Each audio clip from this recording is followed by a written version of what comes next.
Thoughts on the readings for June 4th, Joshua 22, Isaiah 28, Hebrews 11. Joshua 22 speaks of the tribes of Reuben, Gad and Manasseh returning to their inheritance east of the river Jordan following their active armed service west of the river. Verses 1 to 9 tell of these tribes receiving their allotments before the other 10 tribes fought for their territory after crossing into the Promised Land. Verse 4 explains how the Lord had now given rest to the tribes of Israel now occupying the Canaanite lands. The 3 tribes were given thanks and sent home to their own lands.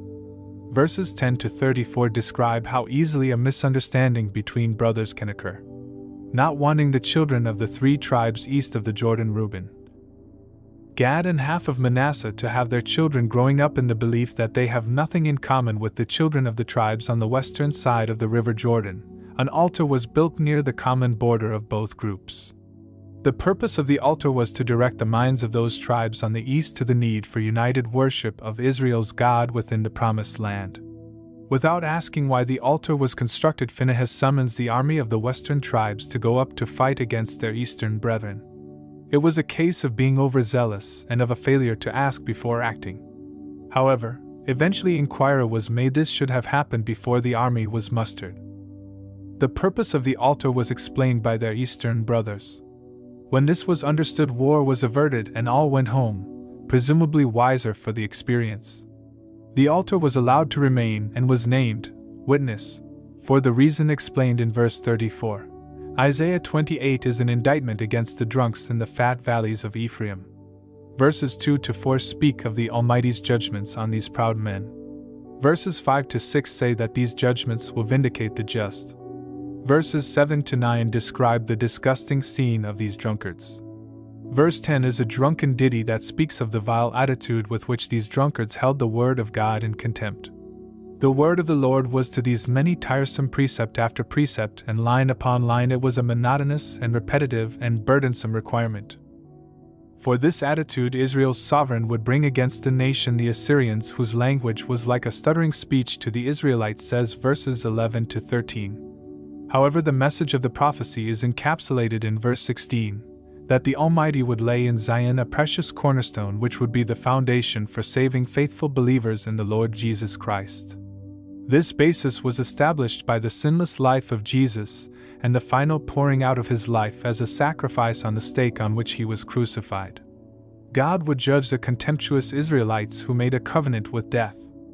Yahweh would sweep away the lies that were the basis of the lives of those evildoers. There would be no means of escaping for the wicked. Verse 20 is an interesting metaphor describing the guilty's inability to become comfortable.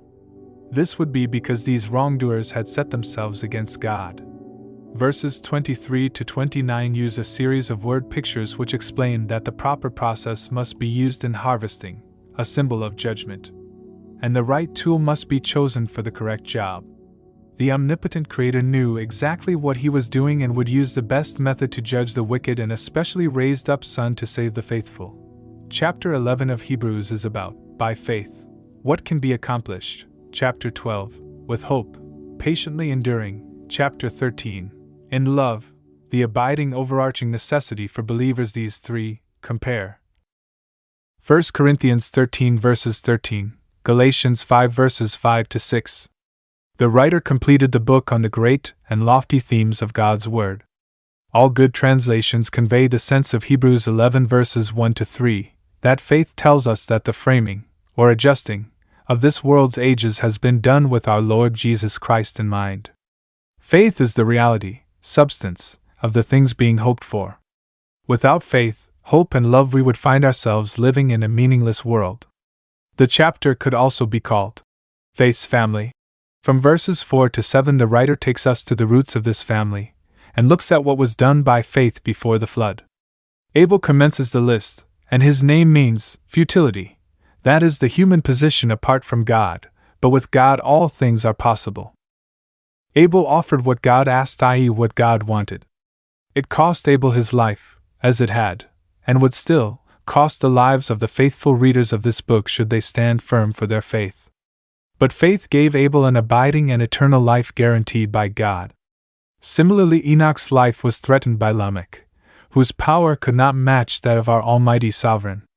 Verse 6 should be read slowly and pondered. Without faith it is not possible to please God, for the ones who come to Him must wholeheartedly believe two things: God is, and He becomes a rewarder of those who diligently seek Him.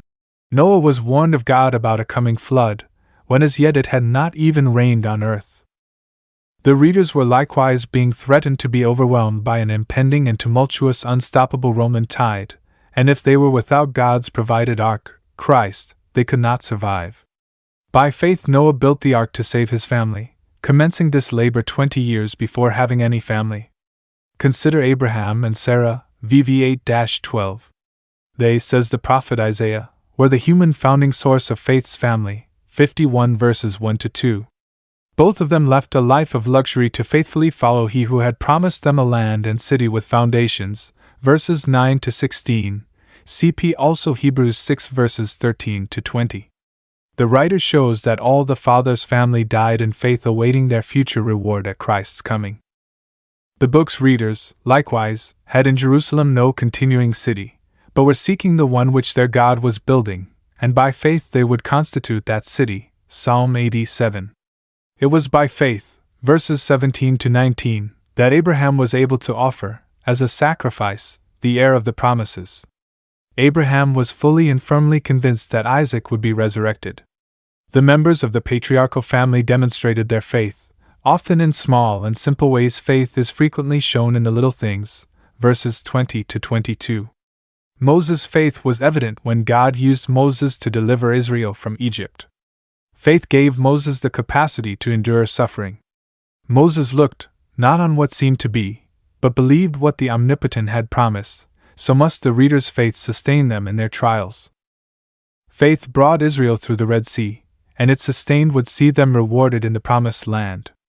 The writer says time was insufficient to keep naming the members of faith's family, verses 32-38, but consider the power of faith to sustain enduring trust in God to live faithfully in a godless world. And all of these together with us will receive the reward of the faithful when our Lord Jesus Christ comes to set up His kingdom on earth. Verse 39.